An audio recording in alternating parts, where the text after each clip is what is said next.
Warum ist das Üben mit dem Metronom so anstrengend und macht keinen Spaß?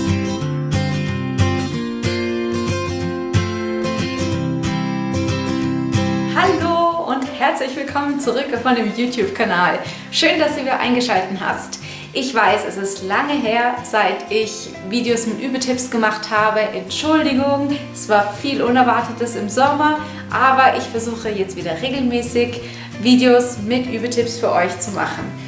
So, in diesem Video möchte ich einen Übefreund vorstellen, das Metronom.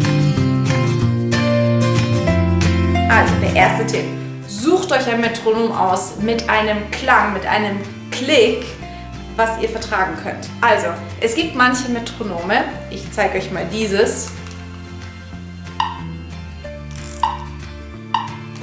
Das ist in Ordnung, das ist relativ neutral. Dann gibt es aber auch wirklich digitale Metronome, wie die auf dem Handy. Die sind manchmal sehr, sehr, sehr unangenehm im Klang. Da habe ich einen Klick eingeschalten, aber es gibt da zum Beispiel solche oder ganz schlimm ist das. Also, jeder reagiert anders drauf. Ich mag sowas fast am liebsten, sowas ganz Neutrales. Sucht euch einen Klang, der euch nicht stört und den ihr auch hört mit dem Instrument. Ich spiele Geige und es gibt manche Metronome, wenn ich in den hohen Lagen spiele, die höre ich einfach nicht mehr. Bei anderen Instrumenten ist es anders. Also sucht euch einen Metronomklang aus, den ihr gut findet, dass er euch nicht stört. Das ist der erste wichtige Tipp. Warum hilft das Üben mit dem Metronom? Also, klar natürlich, dass ihr einen inneren Puls bekommt und spürt, ob ihr zu schnell oder zu langsam seid. Das ist wahrscheinlich der größte Vorteil von diesem Ding. Ihr lernt aber auch, Stücke schneller zu spielen. Also nicht nur im komfortablen Tempo zu bleiben, sondern schneller zu werden. Man kann die Ausdauer mit diesem Ding trainieren. Man kann aber auch solche Sachen wie Phrasierung trainieren und auch wirklich für die Streichinstrumente zum Beispiel üben auf die Bläser mit dem Atem. Lange Töne wirklich lange auszuhalten, aber vor allem, es bringt euch aus eurer Komfortzone raus und das ist vielleicht der größte Vorteil davon. Wie kann man jetzt mit diesem Ding arbeiten, sodass man es nicht stört und es nicht frustriert? Also, der erste Schritt natürlich immer bei einem neuen Stück, wenn ihr damit anfängt, ist langsam üben. Achtet auf eine exakte Ausführung. Und was meine ich damit? Exakte Ausführung, sucht euch eine Sache aus. Also, ihr könnt sogar den Klang mit dem Metronom zusammen üben, dass ihr wirklich das Tempo einstellt und dann auf den Klang achtet. Ihr könnt auf den Rhythmus achten. Ihr könnt auf die Intonation achten, dass die Intonation von einem Schlag zum nächsten, von einem Klick zum nächsten passt. Dass die Lagenwechsel zum Beispiel für Streichinstrumente, gehe ich wieder auf das Beispiel, in der richtigen Geschwindigkeit passieren. Artikulation, auf die Bewegung achten. Ihr könnt auf so vieles lernen und achten, was man spüren soll. Da kann es wirklich, wirklich helfen, damit ihr euch zwingt, langsam zu üben. Weil niemand übt gerne langsam und man hat immer das Gefühl, so langsam spiele ich gar nicht. Und das Metronom kann euch wirklich zeigen, oh, da war ich doch ein bisschen zu schnell. Ihr könnt zum Beispiel für Intonation auch den Rhythmus weglassen und nur eine Note pro Schlag üben. Ich zeige euch mal, was ich damit meine. Also, wenn ich zum Beispiel diese Passage habe,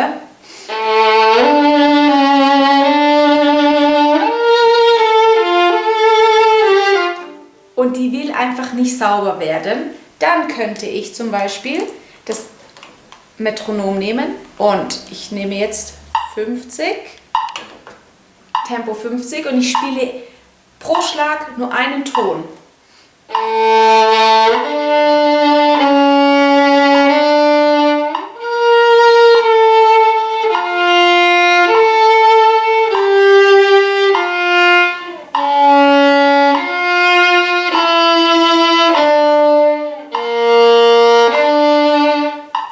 Also ich habe jetzt den Rhythmus verändert. Ich hatte für manche Noten weniger Zeit, für manche mehr. Und ich kann mich aber auf eine Sache konzentrieren. Das Metronom wird aber wahrscheinlich am meisten dafür benutzt, um Stücke schneller spielen zu können. Also, wir üben zuerst schwierige Stellen im langsamen Tempo. Dafür kann das Metronom helfen, euch zu zwingen, wirklich langsam zu spielen und dann Schritt für Schritt schneller werden. Spielt es auch oder übt es auch ein bisschen schneller als das Tempo, was ihr eigentlich dann wirklich braucht für euer Stück. Also wenn das Stück im Tempo 120 ist, übt es doch auch mal bis Tempo 136 oder 144, sodass ihr auch wisst, ich könnte es auch schneller spielen. Auch das kann helfen. Um das Stück Schritt für Schritt ins Spieltempo zu bekommen. Jetzt gehe ich mal davon aus, ich nehme jetzt 120. Wir müssen da hinkommen und momentan sind wir bei Tempo 60. Das wäre ein sehr, sehr, sehr, sehr langer Weg und auch sehr, sehr frustrierend, wenn ich da Schritt für Schritt in Einserschritten da mit dem Metronom hochgehe. Was ich mache ist, ich übe in Stufen. Das heißt, ich spiele in verschiedenen Tempi, also immer Adagio, dann immer Andante, dann eben Moderato Tempo, bis ich dann ins Allegro Tempo komme. Ich übe nicht nur innerhalb einer Stufe, auch manchmal, aber für die Geläufigkeit kann das wirklich helfen. Wenn ich zum Beispiel das Stück in Tempo 60 übe, dann gehe ich auf Tempo 80.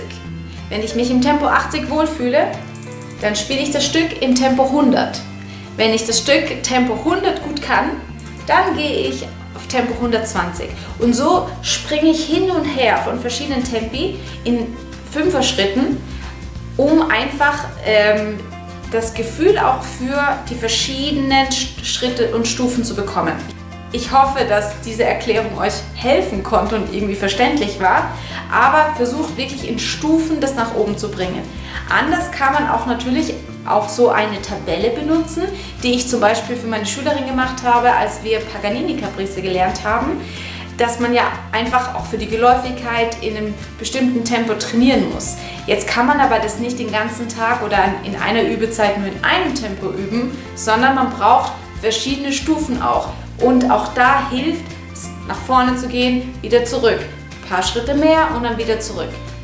Das, was ich meine, blende ich hier ein und dann könnt ihr euch das anschauen.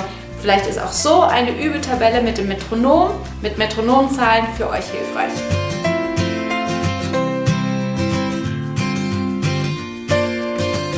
Übetipp Nummer 3 fürs Üben mit Metronom. Übe mit Varianten.